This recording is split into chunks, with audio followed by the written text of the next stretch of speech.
My name is Mark Edwards, and I'm a Senior Science Advisor with the Office of Chief Scientist, and I'm the host today. On behalf of the entire OCS team, welcome to our Science Seminar series.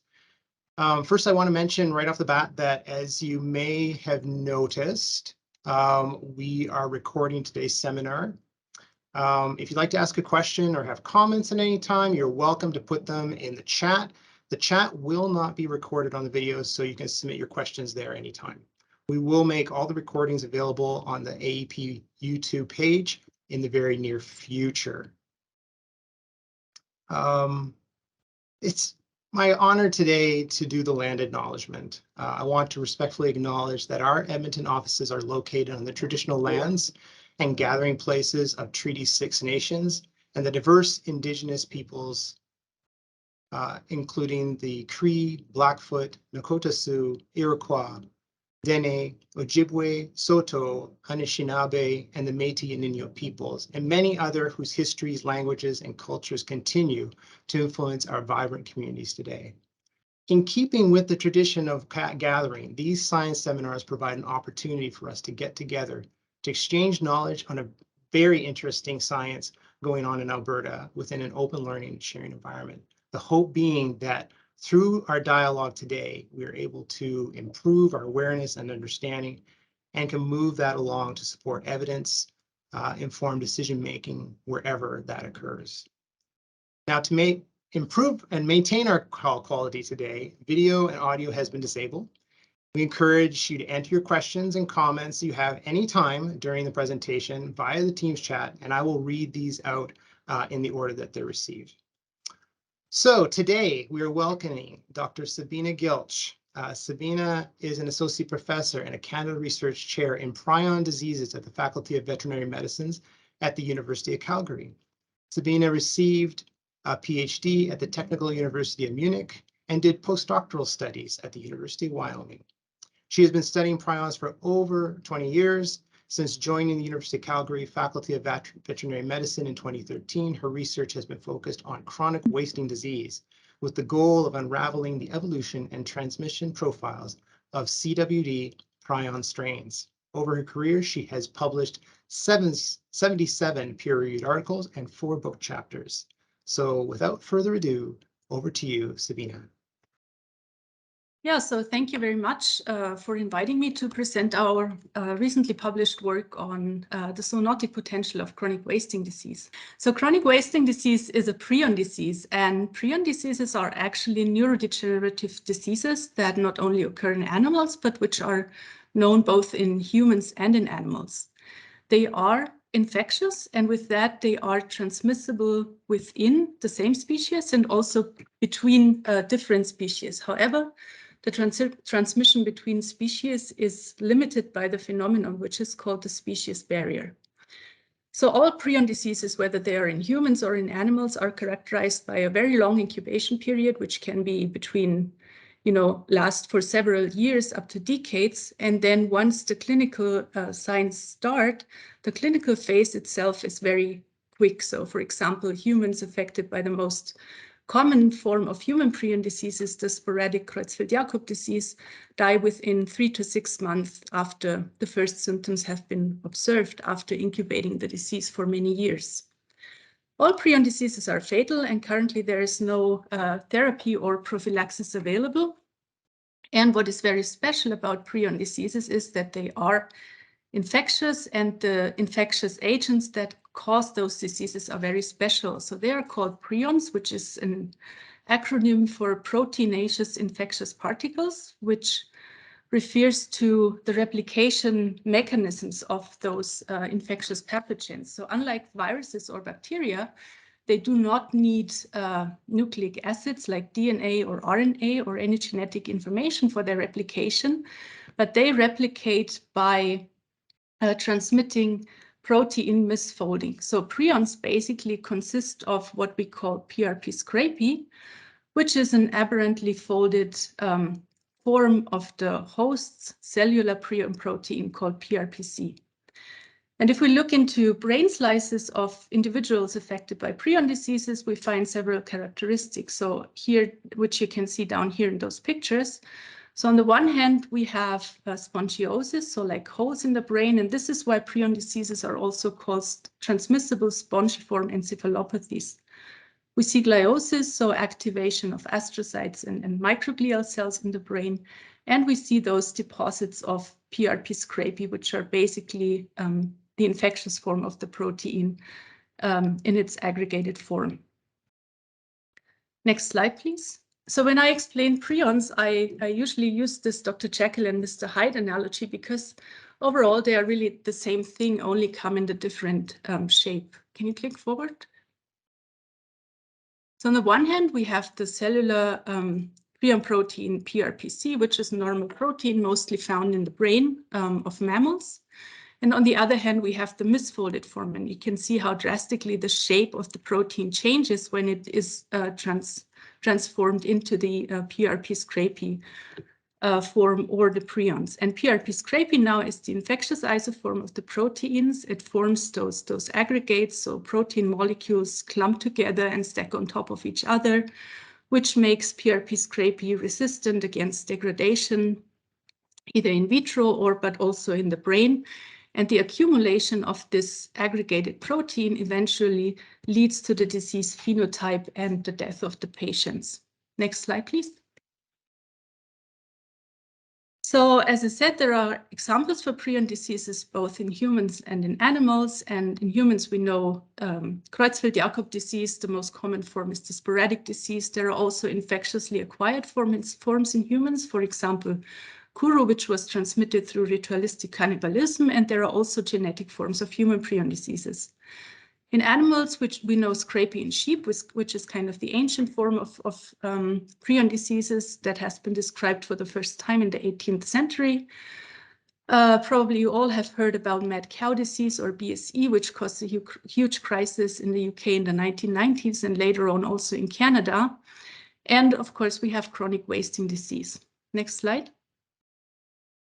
The chronic wasting disease is very special among the prion diseases. So it affects cervid animals like elk, mule deer, white-tailed deer, moose, and in Europe also reindeer.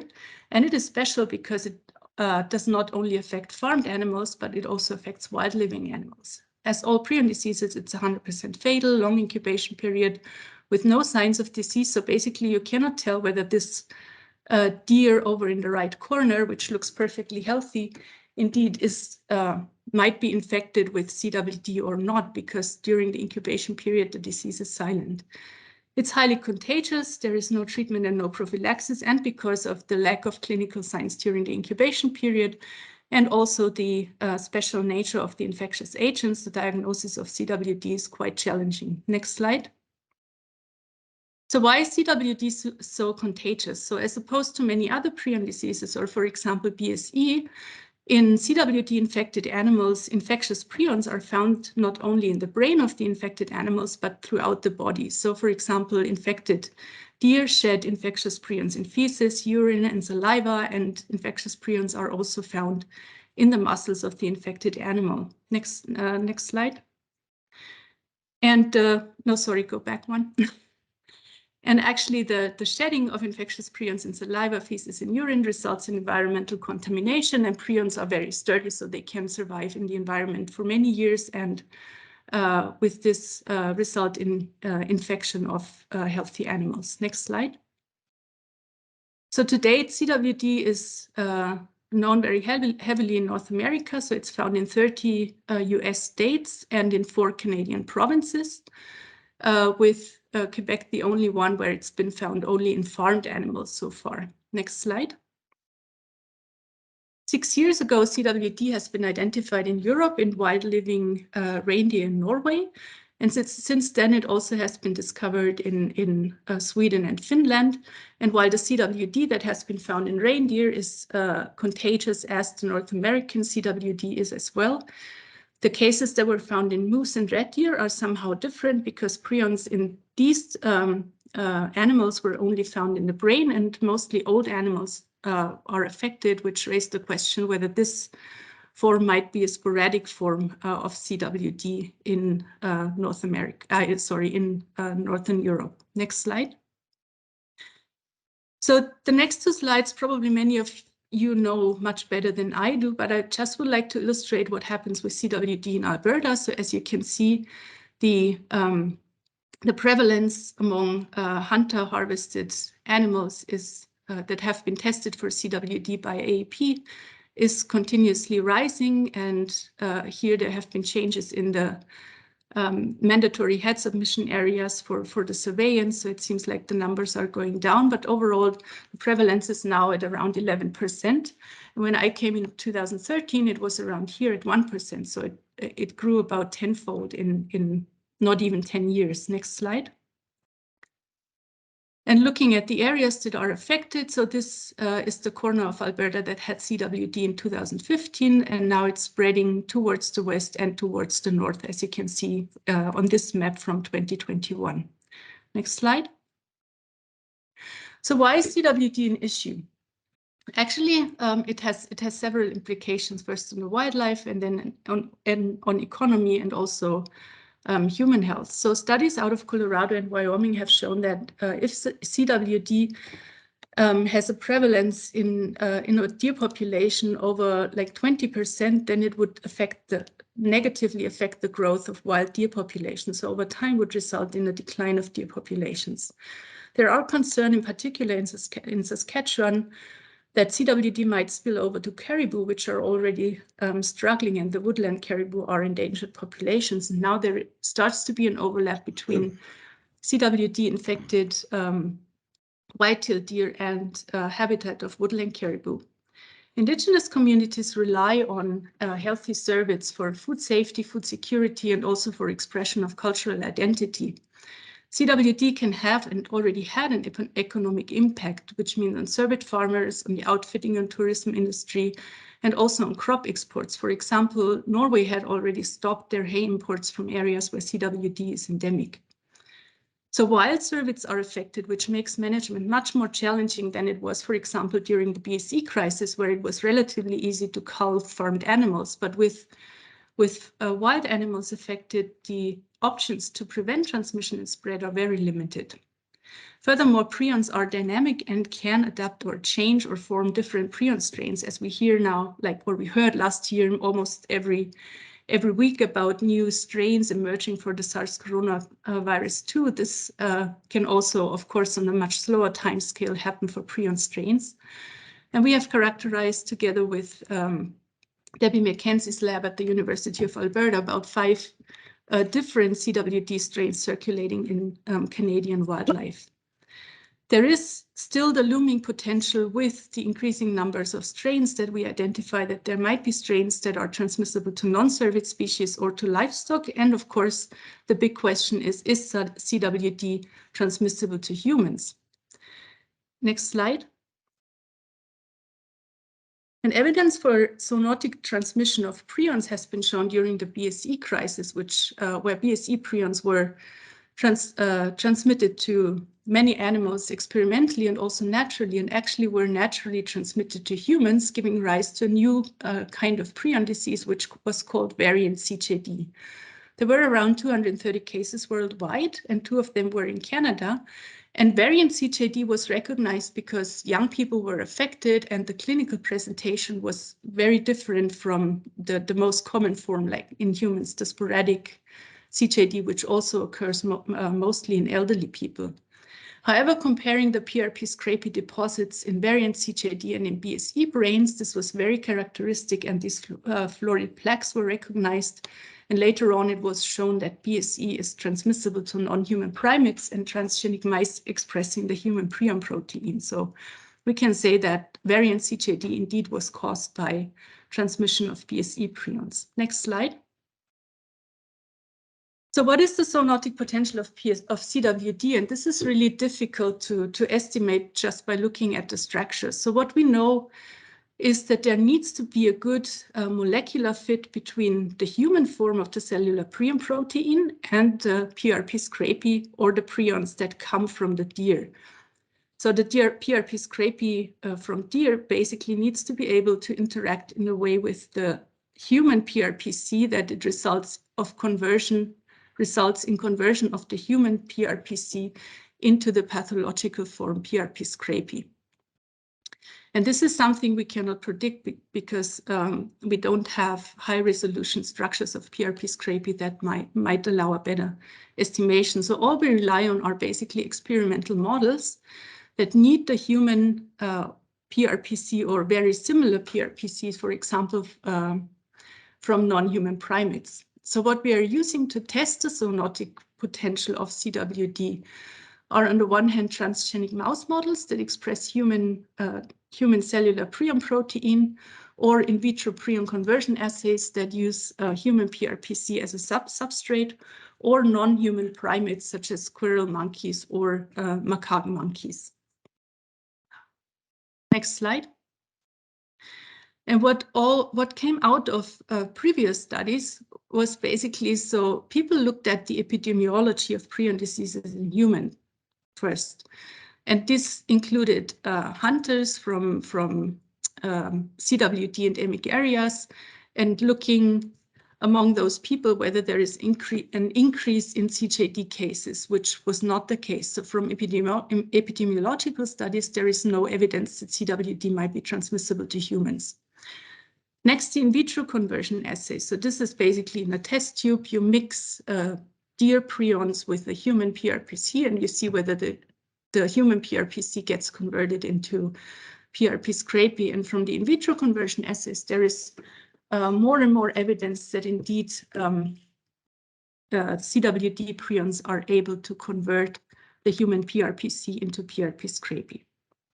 There were studies done at the NIH Rocky Mountain Laboratory using squirrel monkeys and cynomolgus macaques.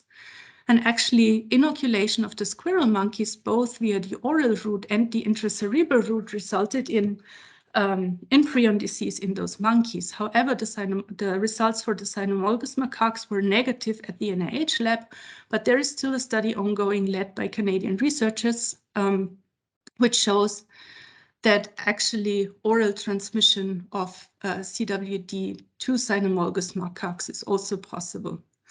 And then there were a number of studies done using transgenic mouse models expressing the human PrPc, which mostly did not show evidence for transmission. However, there were some suspicious experiments where the labs concluded that they might have been unspecific or non-prion neurological signs. Next slide. So we basically also use transgenic mice expressing the human prion protein called TG650 to test for the zoonotic potential. And we use brain homogenate from white-tailed deer from two different origins. So the one we call WISC1 and the other one 116AG.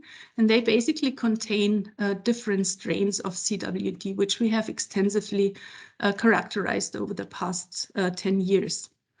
So we took those brain homogenates and injected them into the brains of this TG650 mice, and then observed the mice for the occurrence of signs of neurological disease. And so the first sign that was observed in those mice after about 1 year post-inoculation was myoclonus. So the mice had muscle spasms in their entire body, which was quite unusual because it was a sign that has never been detected before in those mice. And then over time, they developed more classical signs of prion disease that we know from these mice, like rigid tail, weight loss, ataxia, and finally paralysis.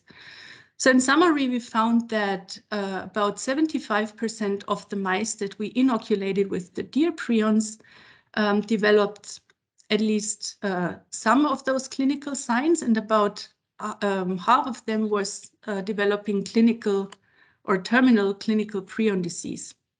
And this happened between 600 and 900 days post-inoculation, whereas age-matched non-inoculated controls we kept in parallel up to the same age did not show any abnormal neurological signs of disease. Next slide. So then we used an in vitro amplification assay for prions, which is a highly sensitive method similar to PCR for nucleic acid to detect, to basically collect evidence for propagation of prions in the brains of those TG650 mice. Next slide.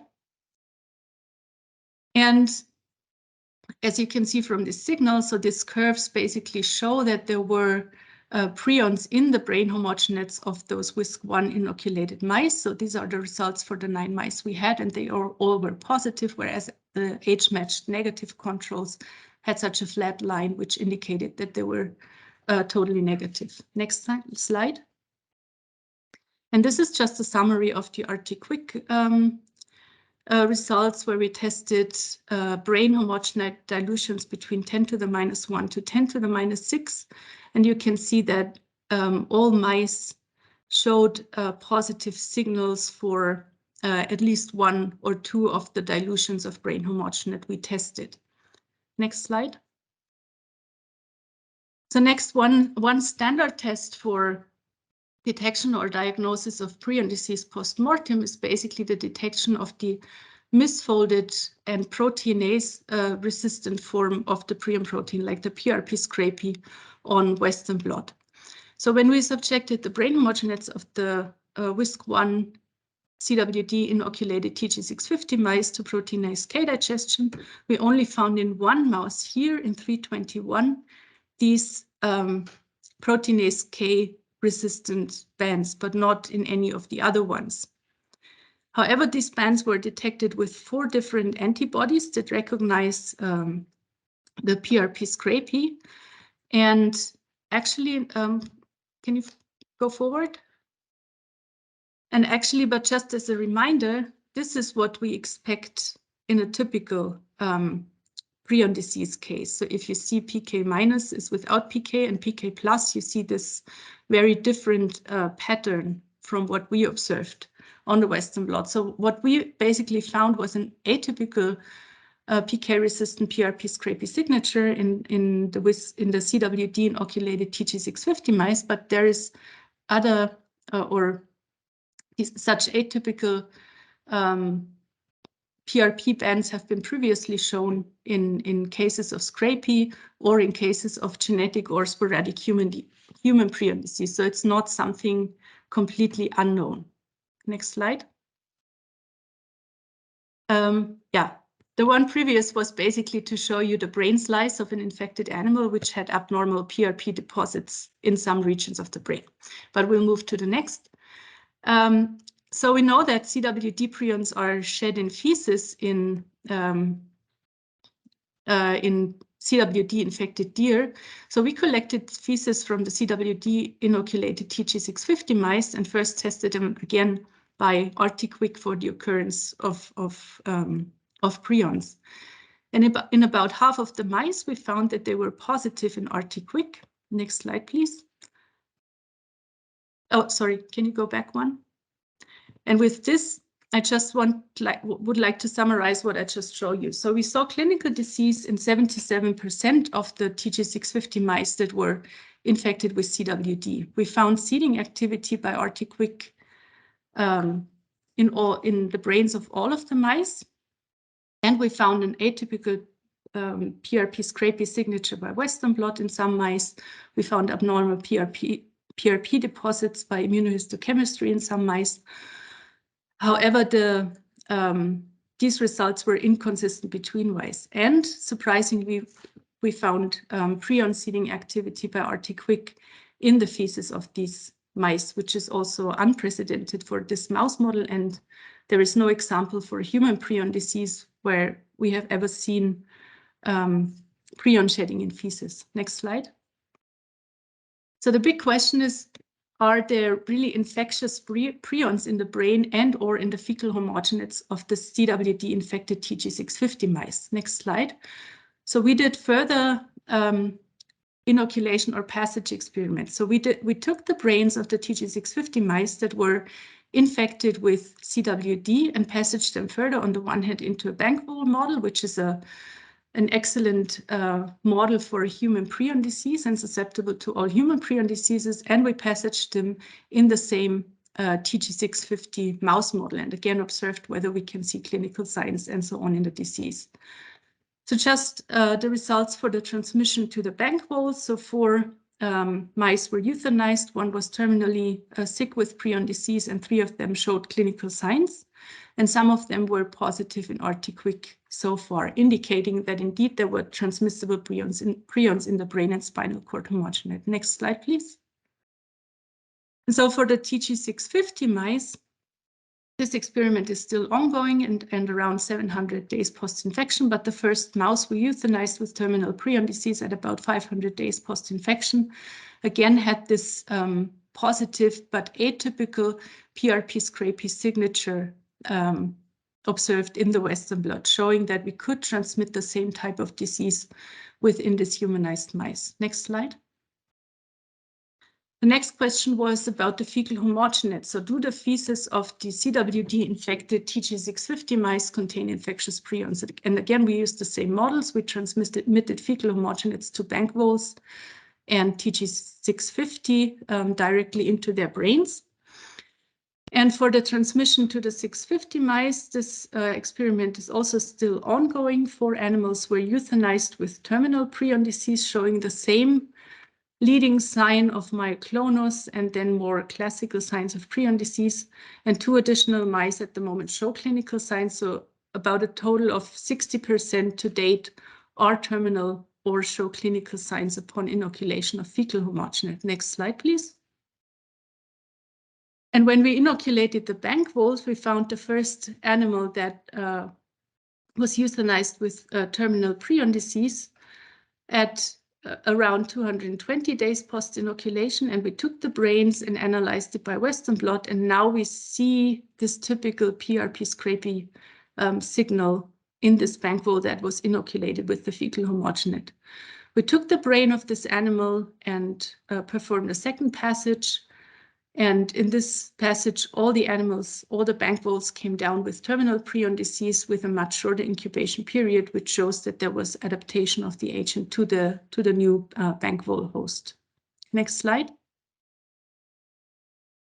And so to sum this up, and what are the possible implications of those findings?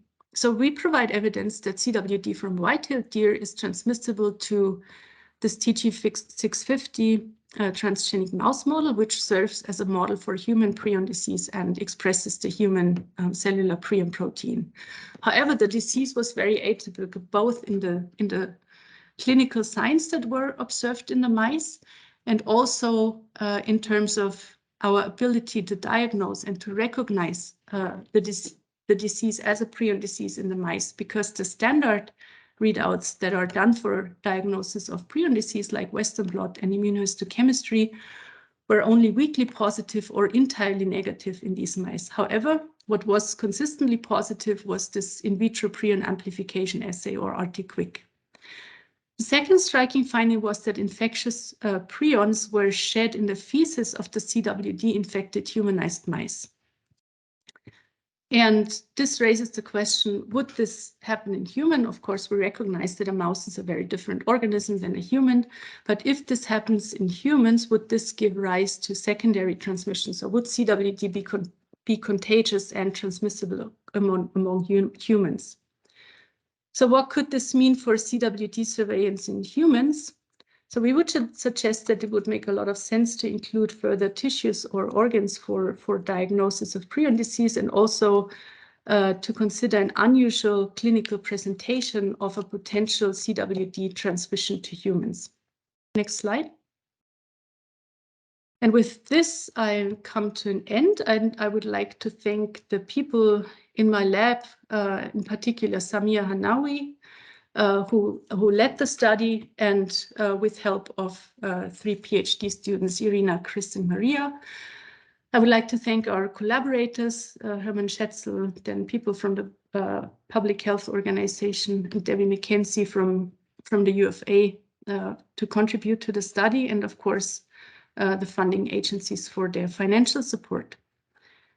Thanks for sharing this work with us, Sabine. As a reminder, if you're not on the mailing list to receive invites to our science seminars and would like to be added to it, or if you and your team has work that you would like to share in an upcoming science seminar, please contact the OCS at aep.ocs@gov.ab.ca.